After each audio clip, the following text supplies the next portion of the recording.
Utøya's history is the history of a small island with great significance. The island has been owned by a former right-wing prime minister and president of the parliament.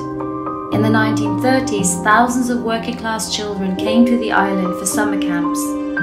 In 1936, Leo Trotsky made frequent visits to the island. During the Second World War, the island was used by Nazis for social activities. In 1950, a new chapter begins. The Labour movement donated Utøya to AUF, the Norwegian Labour Party's youth organisation. Since then, the island has been a political laboratory. Central political questions and initiatives have been discussed and developed here. Prime ministers, party leaders and prominent politicians have expressed their visions, stances and ideas. Political winds have blown from Utøya and across Norway. Utøya is the heart of AUF. Many more have strong ties to the island. Civil society organizations have been founded. Environmental organizations have made groundbreaking decisions. And religious organizations have celebrated and practiced their faith. Friday the 22nd of July 2011, the AUF summer camp on the island was attacked by a right-wing terrorist. The attack followed a bomb in the government center in Oslo. The terror attack on Utøya killed 69 people, most of them younger than 20 years.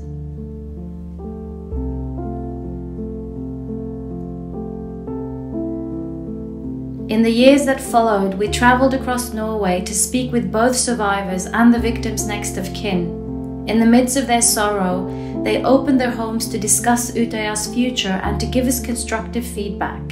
Like other communities struck by terror, we had to find a new balance for Utøya, a balance that maintains the need to commemorate and the need for new life. It has not been a simple process. It had to be carried out with respect, consideration, understanding and humbleness. Utøya today is an open, available and inclusive place to engage, learn and commemorate. We are a small team with 6 employees, organized as a non-profit corporation which is operated and managed in a long-term and sustainable way, independent and without public funding.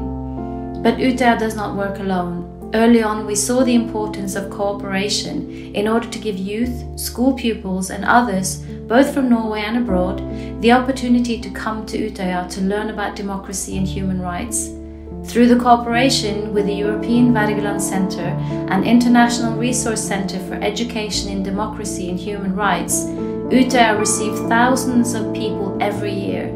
Visitors learn about what happened on this darkest of days and about the importance of fighting against extremism, fascism and prejudice.